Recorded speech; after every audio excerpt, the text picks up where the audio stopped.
It's beginning to look a lot like Christmas everywhere you go. Take a look in the 5 and 10, glistening once again, with candy canes and silver lanes aglow. It's beginning to look a lot like Christmas. Toys in every Hey, coming up next hour, Dr. Thomas Kidd, his new biography of Patrick Henry, First Among Patriots. Was Patrick Henry right in opposing the Constitution?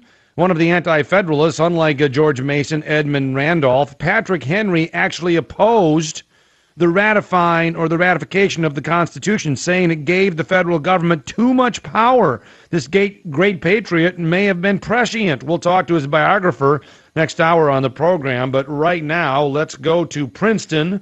Listening online at jasonlewisshow.com. Here's Patrick. You're on the big program. Hi. Hi, Jason. I'm an Iraq War veteran. Yes, sir. Also, but I'd like to make. I heard some information that Dr. Paul was against Reagan's policies towards the Soviet Union. Am I mistaken about that? I don't know. Because what I hear from Dr. Paul is I hear a lot of criticism about our policies, but I don't hear a lot of answers. And I understand your discussion, the discourse that you're creating is that we should look for a smarter, better way of doing things. Always. We should always be doing that. But I don't hear Dr. Paul offering any solutions. I don't believe that our enemies are going to go away if we retract our military within our borders. Well, I mean, you can argue hypothetically what would happen if you did that, but we can't know until we tried it. I mean, when bin Laden issues a communique saying the reason I'm going after Saudi Arabia and the United States is they have military bases in the Holy Land, you can take him at his word, or you can just say, look, it's the next Ottoman Empire. We have adopted the latter. You've adopted the latter. And the view is we're going to go and we're going to wipe these guys out. We're going to go into Afghanistan. We're going to stay there, Obama and the Republicans. We're going to go into Pakistan probably. We already have. They're mad at us. We're going to go into Iran if the armchair warriors have their way. So how's it all working out for you? Well, I don't believe just because people get mad at you that you should stop engaging that part of the world. No, I didn't ask that. I said, how's it working out? And I don't believe in... How is it working out, Patrick? Well, I believe that I believe that we have a difficult, complicated situation here, and that decisions have to be made. No. 10 years we have followed your policy, sir. 10 years we have followed your policy. Patrick, put a sock in it. Don't come on the program, declare that somebody else is wrong and you're right, then run away from what you've just said. We have followed the Iraq model. We've gone into Iraq, and now it's imploding a week after we're gone. The Pakistani situation now looks as though, when they were complaining about collateral damage and American mistakes, that they were right.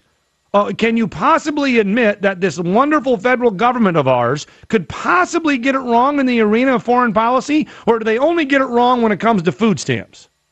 Well, I believe you're right that we can get things wrong and that we should recalibrate our policy and try to be smarter about how we engage the rest of the world.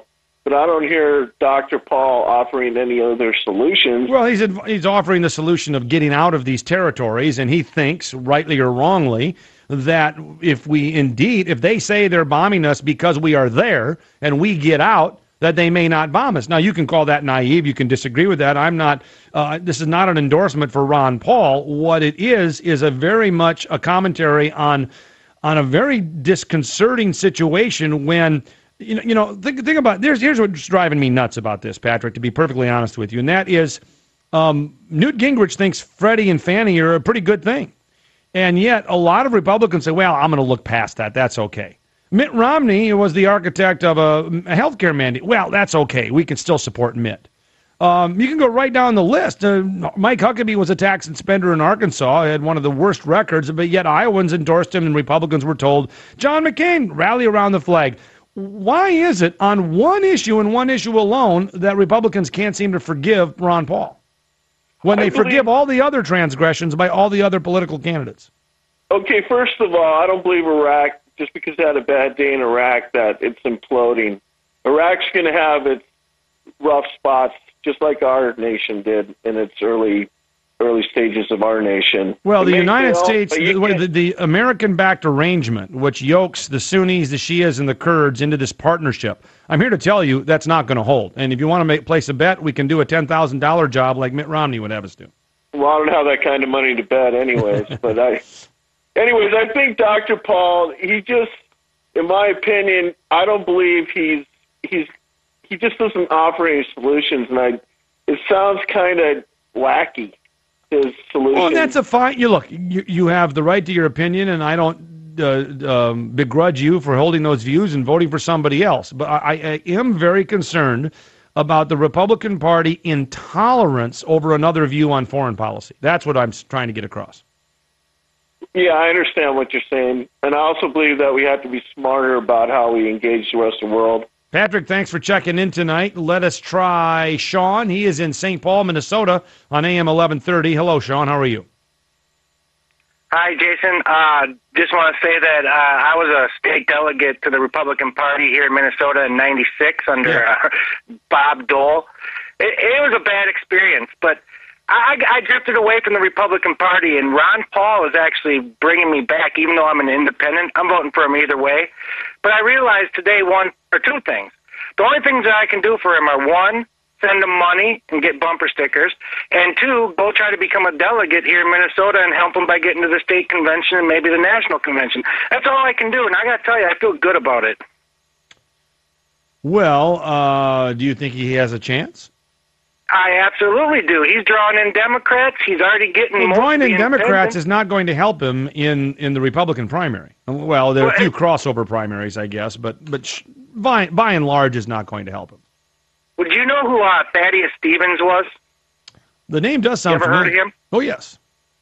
Well, he didn't really care about the Republican Party. He was all about issues. He'd leave the name of a party if it was the Whigs, anti-Masons. Except for one thing. Ron Paul's running for the nomination of the Republican Party. So if you don't care about the party, but you want its nomination, then that can be a problem. And that's what he's running up against. And I guess parties do stand for things. So if the Republican Party wants to draw a line in the sand on foreign policy issues, that can be their platform.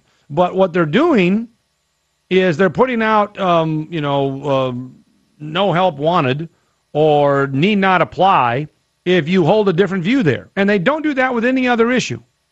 And that's what concerns me, that the party's been controlled, taken over by these armchair warriors who simply do not want to listen. And it's a golden opportunity to bring in independents and Democrats maybe into the Republican fold.